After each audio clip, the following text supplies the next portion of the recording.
अस्सलाम वालेकुम। भली कार चवां थो मां तव्हांखे तव्हांजे पंहिंजे चैनल झंडी ट्यूटर में।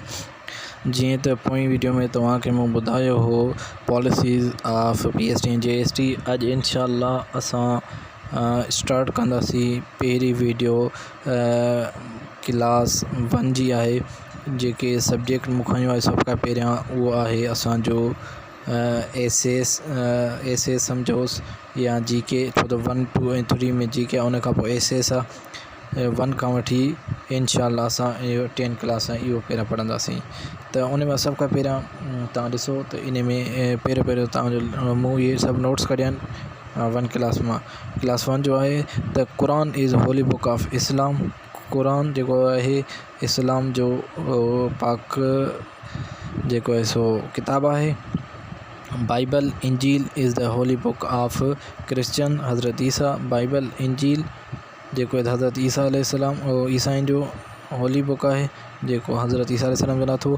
ज़बूर होली बुक ऑफ ज्यूज़। ज़बूर हज़रत दाऊद अलैहिस्सलाम जो नातो हुयो जेको यहूदियन जो जेको आहे सो होली बुक आहे। तौरात is also Holi book of Jews. हज़रत मूसा तौरात पिण जेको आहे सो हज़रत यहूदियन जो होली बुक आहे जेको हज़रत ईसा अलैहिस्सलाम ते लाथो वियो। उन खां पोइ आहे Christian pray in church. Christian जेके ईसाई प्रे कंदा आहिनि उहे चर्च में। अगर मुझे राइटिंग समझ न अचे उनजे माज़रत कयां थो, छो त टाइम बहुत घटि आहे। मां तकड़ में नोट्स कढंदो ऐं वीडियो ठाहींदो वेंदुसि। इंशाअल्लाह तव्हां बसि मुंहिंजे वॉइस ते गौर कजो। इंशाअल्लाह तव्हां जेकर मुंहिंजो वॉइस ॿुधंदो त इंशाअल्लाह तव्हां कामयाब थी वेंदो।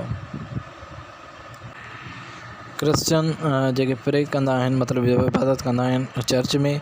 Hindu pray in temple. Hindu जेके इबादत कंदा आहिनि उहे मंदिर में जंहिंखे टेंपल चवंदा आहिनि। जू प्रे इन साइनागोज। जू जेके प्रे कंदा आहिनि उन जेका ठहियलु हूंदी आहे उनखे चइबो आहे synagogue. Earth is covered by land and water. Earth जेका असांजी ज़मीन आहे उहा ढकियलु आहे जेको आहे सो ज़मीन सां ऐं जेको आहे सो पाणी सां। Colour land marked L. Land जे कलर खे जेको असां मार्क कंदा आहियूं उहो आहे green. Colour the water marked W blue. जो पाणी जो जेको कलर असां मार्क कंदा आहियूं नक्शे में तव्हां ॾिसो हूंदो अक्सर त उहो असां W सां कंदा आहियूं। उन खां पोइ आहे पार्ट्स ऑफ प्लांट्स। मतिलब कि ॿूटे जा हिस्सा। तव्हां सम्झंदा हूंदव त हिन में साइंस कीअं आहे, छो त 1, 2 ऐं 3 में इन्हनि उन्हनि खे GK करे सब्जेक्ट ठाहियो आहे। उन में साइंस बि आई अथनि, जनरल नॉलेज बि आहे, इस्लामियात बि उन में आहे। इहे पहिरियां 3। उन खां पोइ SS शुरू थी आहे। तो अचूं था पंहिंजे टॉपिक की तरफ़। नंबर 1 असांजो आहे root. Number 2 stem. Number 3 leaf.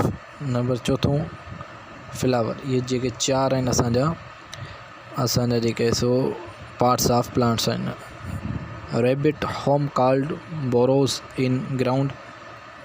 सहन जो जेको घर हूंदो आहे उहो ज़मीन जे अंदरि हूंदो आहे उनखे बोरोस चइबो आहे। Wild animal means they live in jungle. Wild animal मतिलबु उहे रहनि था जंगल में। The ship sail in the sea. द पाणी वारा जहाज़ पाणीअ में हलन था। They sail from and dock at the harbour. जेके बंदरगाह ते वञी बीहनि था। National language of Pakistan is Urdu. Pakistan जी जेका क़ौमी ॿोली आहे उहा आहे उर्दू। उम्मीद आहे त तव्हांखे हीअ वीडियो पसंदि आई। त वीडियो खे लाइक कयो, शेयर कयो, कमेंट्स कयो। इंशाअल्लाह अञा वधीक बहितर तरीक़े सां तव्हां ॾे मां वीडियो पेश कंदुसि इंशाअल्लाह।